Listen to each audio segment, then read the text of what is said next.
मेरे देश की महान संस्कृति का गौरवगान करते समय मैं आंखें नीचे नहीं करता हूं, आंखें मिला करके दुनिया से बात करता हूं। आप ही की परंपरा है।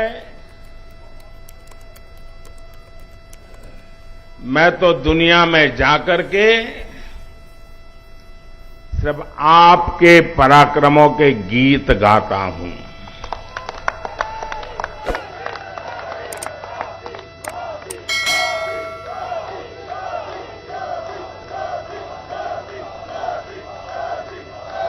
मैं दुनिया के देशों में जाकर के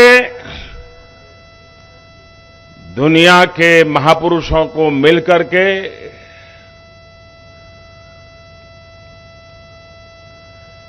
हिंदुस्तान के सामर्थ्य की बात करता हूं,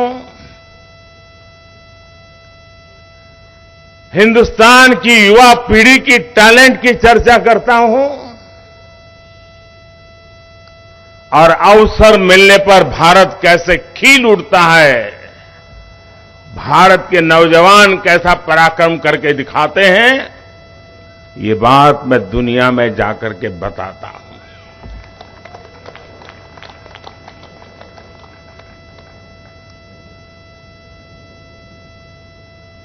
ये बात मेरे खाते में इतनी जाती है कि ये बताते समय मैं संकोच नहीं करता हूं। मेरे देश की महान संस्कृति का गौरवगान करते समय मैं आंखें नीचे नहीं करता हूं, आंखें मिला करके दुनिया से बात करता हूं। 40 से अधिक महत्वपूर्ण लोगों के साथ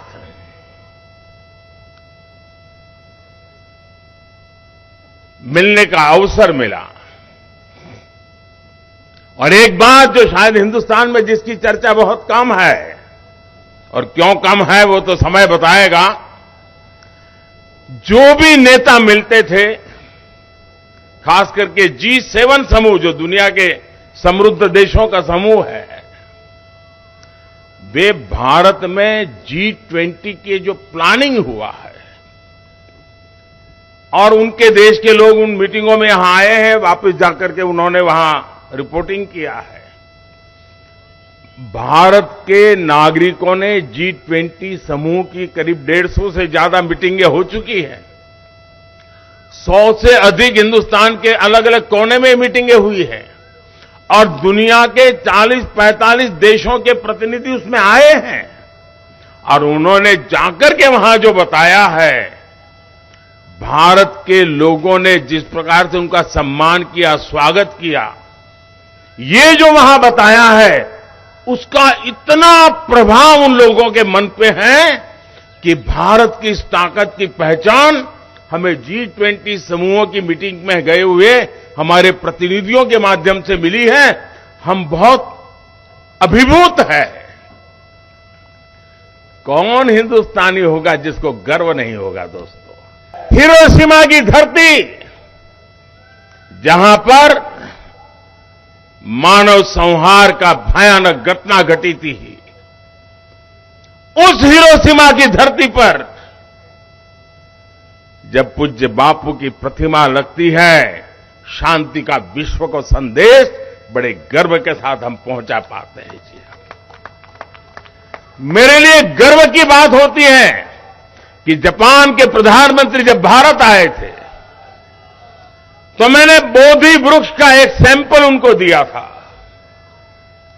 और उन्होंने बड़े गर्व के साथ मुझे बताया कि मोदी जी, जब मैं भारत आया था, आपने मुझे जो बोधि वृक्ष का पौधा दिया था, वो मैंने हिरोशिमा में, जहां ये बड़ा मानव संहार हुआ था, उस बोधि वृक्ष का पौधा वहां लगाया है और करुणा का, भारत का संदेश आने वाली पीढ़ियों को मिलता रहे, इसके लिए मैंने ये सोचा हुआ है। देखिए कितना गर्व हो रहा है। भाइयों बहनों, दुनिया की, हम भारत के लोग कभी कभी ये गौरव का जिक्र करना भूल जाते हैं। हम वो देश हैं जो दुनिया की सबसे पुरानी भाषा मानव इतिहास की सबसे पुरानी भाषा तमिल भाषा, ये हमारी अपनी भाषा है, हर हिंदुस्तानी की भाषा है, ये दुनिया की सबसे पुरानी भाषा होने का गर्व है। और जब मैं पीएनजी में वहां के गवर्नर, जिनके पूर्वज भारतीय हैं, उन्होंने तमिल भाषा का महान ग्रंथ तिरुकुरल का पीएनजी की भाषा में भाषांतर किया और उसका लोकार्पण करने का मुझे सौभाग्य मिला।